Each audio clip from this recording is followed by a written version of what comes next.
সেজন্য যখন পরীক্ষিত মহারাজ এমন একটা পরিস্থিতিতে দাঁড়ানো যে কি করবেন, তিনি সবাইকে তার কথা শুনে যে তিনি গঙ্গার তীরে এসছেন, শস্যগরা পৃথিবীর সম্রাট সব কিছু ছেড়ে গঙ্গার তীরে এসছেন, তো এই কথা শুনে সমস্ত মুনি ঋষিরা যারা যেখানে ছিলেন সবাই এক জায়গা হয়েছেন।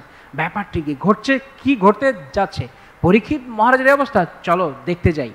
তো যখন মহারাজ সবাইকে যখন জিজ্ঞেস করলেন, সবাই একজন এক এক উত্তর দিচ্ছে, কিন্তু যেই মাত্র সুখদেব গোস্বামী এসে উপস্থিত হয়েছেন, যদিও ষোড়শ বর্ষীয় যুবক, তরুণ, কিন্তু সকলেই বুঝতে পেরেছেন উনি মুক্ত আত্মা। তাই সকলেই যখন ওনাকে ব্যাসপীঠে আসীন করলেন, তখন সুখদেব গোস্বামী বসেই প্রথম কথা হচ্ছে, হে মহারাজ পরীক্ষিত, এই সমস্ত দুশ্চিন্তা, বিভিন্ন সলিউশন, বিভিন্ন সমাধান বাদ দিন। যেমন প্রেমানন্দ ঠাকুর বলছেন, নহি নহি নহি কলিতে কেবল উপায় গোবিন্দ নাম। তার আগের লাইনটা কি আছে, এ জাগো এ তপ এ জাগো, কি এরকম আছে একটা কিছু, নহি নহি নহি কলিতে কেবল উপায় গোবিন্দ নাম। একটাই মাত্র উপায় রয়েছে, কৃষ্ণের আশ্রয় গ্রহণ করা, কৃষ্ণ নামের আশ্রয় গ্রহণ করা। যদিও কলিযুগ ভয়ের জায়গা, সমস্ত দোষে পরিপূর্ণ, অস্তি হে এক মহানুগুণ, একটাই আমাদের মহান গুণ আছে এই কলিযুগে। আমরা যদি দৃঢ়ভাবে কৃষ্ণ নাম প্রভুর আশ্রয় গ্রহণ করি, তাহলে এখান থেকে ভগবান নিজে আমাদেরকে মুক্ত করে দেবেন। মুক্ত সংঘর্ষ জায়তে, সমস্ত এই যে তিন গুণের যে সঙ্গ, তিন গুণের যে প্রভাব, এর থেকে আমরা মুক্ত হতে পারি। তো এই যে তিনটে কথা পরীক্ষিত মহারাজ বললেন, শ্রোতব্য, কীর্তিতব্যস্য, স্মর্তব্যস্য, অত্যন্ত গুরুত্বপূর্ণ। যখন আমরা শ্রবণ করছি কোনো কিছু, তখন সেটি আমাদের, এটা ঠিক যেমন ধরুন আপনার সামনে প্রসাদের প্লেট আছে, আপনি ক্ষুধার্ত, যেমন এখানে ক্ষুধার তৃষ্ণার কথা বলা হচ্ছে, এই জাগতিক ক্ষুধাকে পারমার্থিক ক্ষুধায় পরিণত করতে হবে। তো যখনই আমাদের প্রথমে খাবার আসে, প্রসাদ আসে আমাদের সামনে, প্রথমে আমরা কি করি, প্রথমে প্রসাদের ঘ্রাণটা আসে, দেখবেন খাওয়ার আগে ঘ্রাণ এসছে, বা আপনি দেখছেন, দেখেও ভগবানের ভোগ যখন আসে, মহাপ্রসাদ দেখেই আনন্দ লাগে, দর্শন এবং ঘ্রাণে আনন্দ লাগে।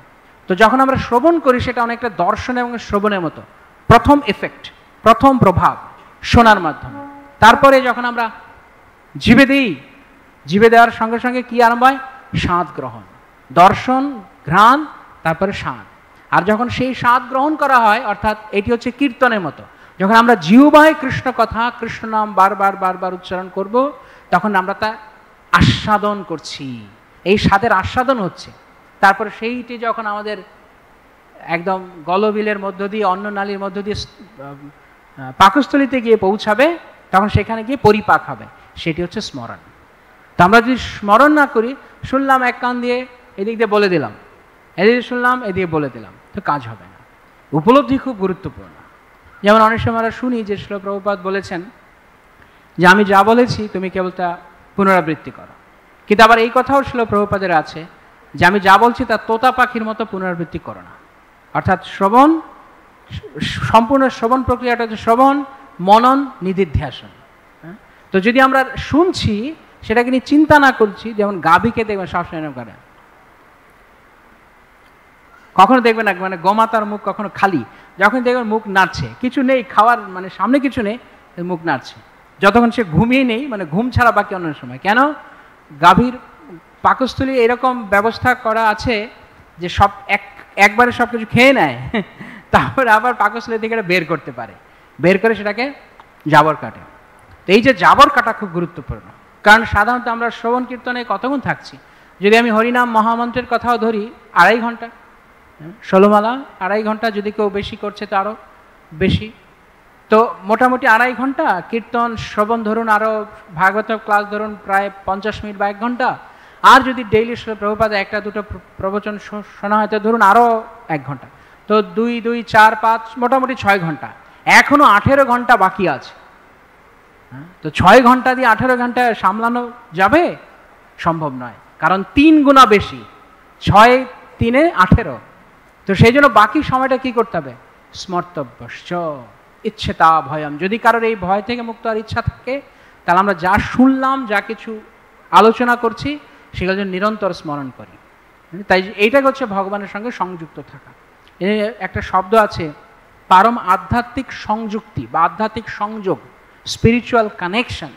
যেমন আমরা অনেক সময় মন্দিরে আসছি, যেমন একবারে কথা আমি বলছি, এটি আশ্চর্য, কিছুটা আশ্চর্য মনে হয়েছে আমার কাছে, ব্যক্তিগতভাবে আমার কাছে, তাই বলছি।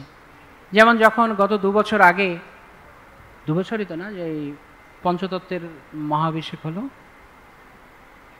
1 বছর আগে, 1 বছর 22 না 23-এ হয়েছে না 24, যাই হোক 1-2 বছর আগে যখন ফেব্রুয়ারি 3 তারিখ ছিল মনে আছে, এখানে হলো। তো সেই দিন সকালবেলা আমরা সবাই ভক্তদেরকে দর্শন করার জন্য লাইন করে দেওয়া ছিল, আর ভেতরে অনেক ভক্তরা তারা ওই পঞ্চতত্ত্ব মন্দিরে বসেছিলেন। তো সকালবেলা এসছি, তখন ওই টিওভিপি অফিসের সামনে লাইনে দাঁড়িয়ে আছি। তো আস্তে আস্তে লাইনটা এগিয়ে যাচ্ছে, আমিও লাইন অনুযায়ী এগোচ্ছি। যেতে যেতে যখন আমরা একদম পঞ্চতত্ত্ব মন্দিরের দরজার সামনে এসে উপস্থিত হয়েছি, এবার প্রচণ্ড ধাক্কাধাক্কি শুরু হয়েছে, কারণ এক ঝলক দেব, কারণ এটা লাইনটা চলছে, থামার কোনো ব্যবস্থা নেই। যারা নিরাপত্তার দায়িত্বে আছেন তারা বলছে, প্রভু চলুন চলুন চলুন, আর সবাই ধাক্কাধাক্কি করছে, ঠেলছে। তো ওই সময় আমি একটা জিনিস খেয়াল করলাম যে কয়েক সেকেন্ডের জন্য হয়তো আমরা মানে গেট থেকে ঢুকে আসতে আসতে এরকম দেখতে দেখতে হয়তো কয়েক সেকেন্ডই দেখতে পারবো, এতটুকু হয়তো সুযোগ আমরা পেতাম, তারপরেও দেখতে পাচ্ছি না। কেন কেন জানেন কি?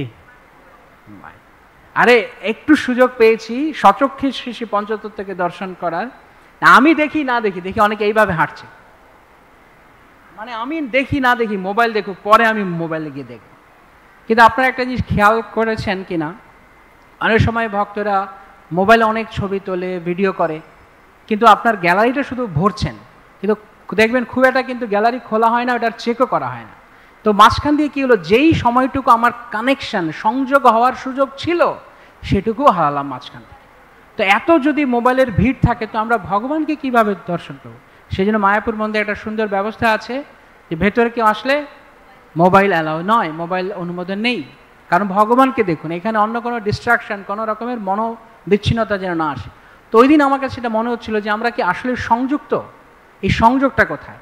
তা আমি মনে করছি আমি তো চোখে বা মোবাইলে আমি হয়তো ধরে নিচ্ছি, কিন্তু যতক্ষণ না পর্যন্ত ভগবানকে দর্শন করবার বা ভগবানের কাছে নিজেকে উপস্থাপন করবার আকুলতা না আসবে, সংযুক্তি হয়নি। শরীরে নয়, সংযোগটা আধ্যাত্মিক সংযোগ, দেহটা শারীরিক, এই অবস্থাটা এটা দৈহিক অবস্থা। দৈহিকের ঊর্ধ্বে হচ্ছে আধ্যাত্মিক, মানসিকও নয়, আধ্যাত্মিক, দৈহিক মানসিক আধ্যাত্মিক। তো এমনকি মন দিয়েও না, কারণ মনও জড়বস্তু।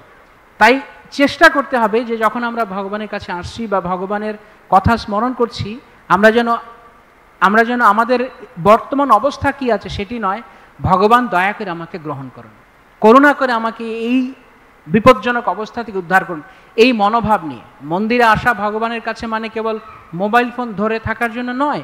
মন্দিরে এসছি আমরা, ভগবান আমার এই দুর্বিষহ অবস্থাকে আপনি অনুভব করুন, আপনি তো সব জানেন, দয়া করে আমাকে এই পতিত অবস্থা থেকে উদ্ধার করুন, এই প্রার্থনা করার জন্য। তাই এটা হচ্ছে সংযুক্তি। তো যতক্ষণ পর্যন্ত আমরা পারমার্থিকভাবে সংযুক্ত নই, এই দৈহিক সংযোগে খুব একটা বেশি লাভবান হবে না। হ্যাঁ, দৈহিক সংযোগটা ঠিক আছে, প্রাথমিকভাবে ঠিক আছে, কিন্তু যদি পূর্ণ লাভ তুলতে চাই তাহলে আধ্যাত্মিক সংযুক্তি চাই, যুক্ত হওয়া চাই, নয়তো শুধু শুধু এমনিতে আসা যুক্ত হওয়া হলো না। যেমন একটি ছাত্র ক্লাসরুমে বসে আছে, টিচার মতো পড়াচ্ছে, আর সেও গালে হাত দিয়ে বসে আছে, হা করে তাকিয়ে আছে, তো দেখে মনে হচ্ছে সে যেন সব শুনছে, সব বুঝছে, কিন্তু মন কোথায়, ইচ্ছা কোথায়, পড়াশোনায় নেই। তার এটা কি সংযুক্তি হলো? এ কেবল আসলো আর গেল, বছর শেষে লাড্ডু, পরীক্ষায় ফেল। কি হলো, তুমি যে 365 দিন স্কুলে গেলে? না, আমি তো গেছি, আমি তো টিচারের ক্লাসটা আমি শুনলাম, কিন্তু সংযুক্তি ছিল না। তো যদি আমরা কৃষ্ণের সংযুক্তি না নিই, অর্থাৎ শ্রবণ কীর্তন হলো, স্মরণের মাধ্যমে যদি আমরা কৃষ্ণের কাছে অসহায়ভাবে নিজেকে উপস্থাপন না করি, ওই নন্দ তনুজ কিঙ্করং পতিতং মাং বিষমে ভবাম বুধ কৃপয়া তব পাদ পঙ্কজ স্থিত ধূলি সদৃশম বিচিন্ত। হে ভগবান, দয়া করে দেখো আমার এই দুর্দশা, আমি ভব মহাসমুদ্রে পতিত হয়েছি, তাই কৃপা করে তোমার পাদপদ্মের ধূলিকণা রূপে আমাকে গ্রহণ করো, দয়া করে আমাকে পতিত হতে দিও না, কারণ আমার স্বভাব পতিত হওয়া, আমি নিচে নেমে যাব, আমি পড়ে যাব, একমাত্র তোমার শক্তির দ্বারা আমি উদ্ধার হতে পারি কৃষ্ণ। তাই সম্পূর্ণরূপে এরকম অসহায় মানসিকতা নিয়ে কৃষ্ণই কেবল একমাত্র ভরসা, এইভাবে যদি আমরা নিরন্তর শ্রবণ কীর্তন স্মরণে যুক্ত থাকি, তবে সমস্ত ভয় থেকে আমরা মুক্ত হতে পারবো। এইটি হচ্ছে শ্রীল সুখদেব গোস্বামীর বার্তা। নিরন্তর। হরে কৃষ্ণ।